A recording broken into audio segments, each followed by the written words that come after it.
ଦେଶଭକ୍ତ ଓ ଆଦିବାସୀମାନଙ୍କର ଭଗବାନ ବିର୍ସା ମୁଣ୍ଡା, ଯାହାଙ୍କର ଜନ୍ମ 1875 ମସିହା ନଭେମ୍ବର 15 ତାରିଖରେ ରାଞ୍ଚି ସହରରେ ଛୋଟନାଗପୁରରେ ହୋଇଥିଲା। ତାଙ୍କର ବାପାଙ୍କ ନାମ ଥିଲା ସୁଗ୍ନା ମୁଣ୍ଡା ଓ ମାଙ୍କ ନାମ ଥିଲା କାର୍ମିହାତୁ ମୁଣ୍ଡା। ବୃହସ୍ପତିଙ୍କ ବାରରେ ଜନ୍ମ ହୋଇଥିବାରୁ ତାଙ୍କର ନାମ ରଖାଯାଇଥିଲା ବିର୍ସା ମୁଣ୍ଡା। ବିର୍ସାଙ୍କ ବାପା ଦରିଦ୍ର ତାଡ଼ନା ଭୋଗୁଥିବା କାରଣରୁ ପିଲାବେଳୁ ବିର୍ସାଙ୍କୁ ତାଙ୍କ ମାଉସୀଙ୍କ ଘରକୁ ପଠାଇ ଦେଇଥିଲେ। ବିର୍ସା ବହୁତ ଭଲ ବଂଶୀ ବଜାଉଥିଲେ। ସେ ବଂଶୀ ବଜାଇବାରେ ଏତେ ମୁଗ୍ଧ ରହୁଥିଲେ ଯେ ତାଙ୍କୁ କିଛି ବି ଜଣା ପଡ଼ୁନଥିଲା। ଏହି କାରଣରୁ ଗୋଟିଏ ଦିନ ତାଙ୍କ ମାଉସୀ ତାଙ୍କ ଉପରେ ବହୁତ ରାଗିଲେ ଆଉ ମଧ୍ୟ ମାରିଲେ। ମାଡ଼ ଭୟରେ ସେ ଡରିଯାଇ ସେଠାରୁ ପଳେଇ ଆସି ତାଙ୍କ ବାପାଙ୍କ ପାଖକୁ ପହଞ୍ଚିଲେ। ତାଙ୍କ ବାପା ପାଖ ଗାଁରେ ଜଣେ ସମ୍ପର୍କୀୟଙ୍କ ପାଖକୁ ପଠାଇଦେଲେ। ସେଠାରେ ସେ ତାଙ୍କର ପ୍ରାଥମିକ ଶିକ୍ଷା ପାସ୍ କଲେ। ଏହାପରେ ମିଶନ ସ୍କୁଲରେ ଭର୍ତ୍ତି ହେଲେ। ସେହିଠାରେ ବିର୍ସା ଭାରତୀୟମାନଙ୍କର ଆସ୍ଥା, ଦରିଦ୍ରତା, ତାଡ଼ନା, ଦୁଃଖର ଅସଲି କାରଣ ଜ୍ଞାନ ହୋଇଥିଲା। ଇଂରେଜମାନଙ୍କର ଶୋଷଣାତ୍ମକ ଆକ୍ରମଣର ଦୃଶ୍ୟ ବିର୍ସା ଦେଖିଥିଲେ। ବିର୍ସା ଯେଉଁ ଗାଁକୁ ଯାଉଥିଲେ ସେଠାରେ ଭୟ, ଆତଙ୍କ, ଦରିଦ୍ରତା ଦେଖିବାକୁ ମିଳିଥିଲା। ଗୋରା ସରକାରଙ୍କ ଆଗରେ ଭାରତୀୟମାନେ ତାଙ୍କର ଆତ୍ମସମ୍ମାନ ବିକ୍ରି କରୁଥିଲେ। ଜମିଦାର ଜାଗିରଦାରଙ୍କର ପ୍ରତିକ୍ରିୟା ଯୁବକ ବିର୍ସାଙ୍କ ଉପରେ ପଡ଼ିଥିଲା ଏବଂ ସେ ଦୃଢ଼ ନିଷ୍ପତ୍ତି ନେଇଥିଲେ କି ବିଦେଶୀ ଚାକିରି କେବେ ବି କରିବେ ନାହିଁ। କିନ୍ତୁ ତାଙ୍କ ବାପା ଏଥିରେ ରାଜି ନଥିଲେ।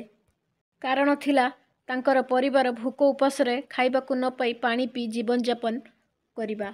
କେବଳ ଯେ ବିର୍ସାଙ୍କ ପରିବାର ତାହା ନୁହେଁ, ସମସ୍ତ ଆଦିବାସୀ ପରିବାର ଏହିପରି ଦୁଃଖ ଯନ୍ତ୍ରଣାରେ କାଳାତିପାତ କରୁଥିଲେ।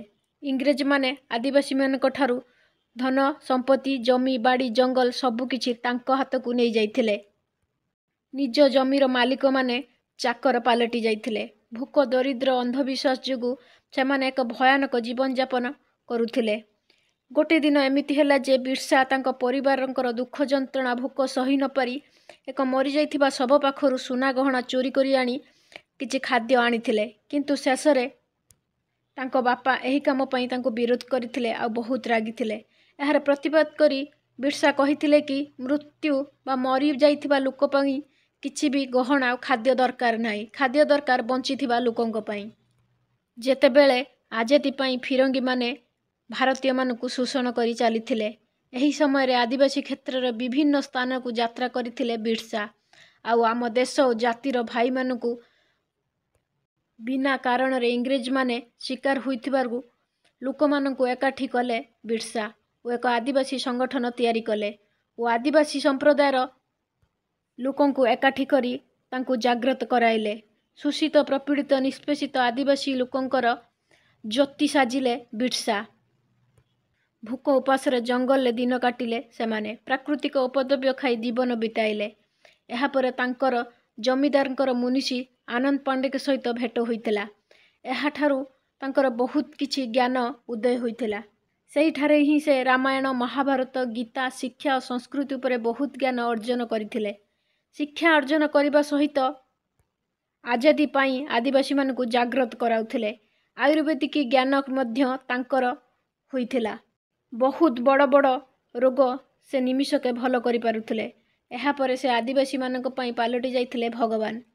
ଆଦିବାସୀମାନେ ମଧ୍ୟ ତାଙ୍କ କଥାରେ ଅନ୍ଧବିଶ୍ୱାସ, ମଦ୍ୟପାନ, ପଶୁବଳି, ବହୁ ଦେବତା ପୂଜା ଛାଡ଼ି ଦେଇଥିଲେ ଆଉ ଶାକାହାରୀ ଜୀବନଯାପନ ମଧ୍ୟ ଆରମ୍ଭ କରିଥିଲେ। ବିର୍ସା ସନ୍ନ୍ୟାସୀ ଜୀବନଯାପନ କରୁଥିଲେ। କିନ୍ତୁ ଏହିସବୁ କଥା ଇଂରେଜମାନଙ୍କୁ ଆଦୌ ବି ଭଲ ଲାଗିନଥିଲା। ସେ ବିର୍ସାଙ୍କ ବିରୁଦ୍ଧରେ କାରବାର ଆରମ୍ଭ କରିଦେଲେ। ସେପଟେ କିନ୍ତୁ ବିର୍ସା ଅସହଯୋଗ ଆନ୍ଦୋଳନର ଘୋଷଣା ଦେଲେ। ଏହାପରେ କିନ୍ତୁ ବିର୍ସାଙ୍କ ସୈନିକ ମୁଖ୍ୟାଳୟ ଡୁମ୍ବାରିବୁରୁଠାରେ ଇଂରେଜମାନେ ଜବରଦସ୍ତ ଆକ୍ରମଣ କଲେ। ହଜାର ହଜାର ଆଦିବାସୀ ପୁରୁଷ, ସ୍ତ୍ରୀ ଓ ପିଲାମାନେ ମୃତ୍ୟୁବରଣ କଲେ। କିନ୍ତୁ ବିର୍ସା ଖସିଯାଇ ପାରିଥିଲେ। ସେ ପୁନଃ ସେନା ଏକତ୍ର କରି ପୁଣି ପ୍ରୟାସ କରିଥିଲେ। କିନ୍ତୁ ଏହାପରେ ମଧ୍ୟ ଇଂରେଜମାନେ ଧୋକାବାଜି କରି ତାଙ୍କୁ ଧରି ନେଇଥିଲେ। ଏହାପରେ ତାଙ୍କୁ ରାଞ୍ଚି ପଠାଇ ଦିଆଗଲା। ଅନ୍ୟ ସାଙ୍ଗସାଥୀମାନଙ୍କୁ ବି ମଧ୍ୟ ନିଆଯାଇଥିଲା। ଜେଲର ଚାରିକାନ୍ଥରେ ଥାଇ ମଧ୍ୟ ବିର୍ସା ସ୍ୱତନ୍ତ୍ରତା ପାଇଁ ଲଢ଼ୁଥିଲେ। ଇଂରେଜମାନେ ତାଙ୍କୁ କେବଳ ସ୍ୱତନ୍ତ୍ରତା ଛାଡ଼ି ବିପୁଳ ପରିମାଣର ଧନ ସମ୍ପତ୍ତି ମାଗିବା ପାଇଁ ଆକର୍ଷଣ କରିଥିଲେ। କିନ୍ତୁ ବିର୍ସା ତାଙ୍କର ଜିଦ୍ଦିରେ ଥିଲେ ଅଟଳ। ସବୁକିଛି ତୁଚ୍ଛ କରିଥିଲେ ଏହି ଦେଶଭକ୍ତ ବିର୍ସା। ବିର୍ସା ମୁଣ୍ଡା ଅନ୍ତିମ ସମୟ ପର୍ଯ୍ୟନ୍ତ ଦେଶର ଆଜାଦି ପାଇଁ ଲଢ଼ିଥିଲେ। କିନ୍ତୁ ଶେଷରେ ଏହି ମହାପାପୀ ଇଂରେଜମାନେ ତାଙ୍କୁ ଧୀରେ ଧୀରେ ବିଷ ଦେଇ ତାଙ୍କର ଶରୀରକୁ ୱିକ୍ କରିବାକୁ ଲାଗିଲେ। ଶେଷରେ ଏହି ମହାନ ଦେଶଭକ୍ତ ବିର୍ସା ମୁଣ୍ଡାଙ୍କର 9 ଜୁନ୍ 1900 ମସିହାରେ ମାତ୍ର 24 ବର୍ଷ ବୟସରେ ମୃତ୍ୟୁ ହୋଇଥିଲା। କିନ୍ତୁ ଆଜି ବି ଛୋଟନାଗପୁରର ଆଦିବାସୀମାନେ ତାଙ୍କୁ ଭଗବାନ ଭଳି ପୂଜା କରନ୍ତି। କେବଳ ଛୋଟନାଗପୁର କାହିଁକି, ସାରା ଦେଶ ତାଙ୍କୁ ମହାନ ଦେଶଭକ୍ତ ଭାବେ ପୂଜା କରେ। ଆଜି ବି ସେ ସମସ୍ତଙ୍କ ହୃଦୟରେ ଚିର ସ୍ମରଣୀୟ। ଏହା ଥିଲା ଫ୍ରେଣ୍ଡସ୍ ବିର୍ସା ମୁଣ୍ଡାଙ୍କ ଉପରେ କିଛିଟା ଟପିକ୍। ଆଶା କରୁଛି ଆପଣମାନଙ୍କୁ ଏଇଟା ଭଲ ଲାଗିଥିବ। ରହୁଛି, ନମସ୍କାର।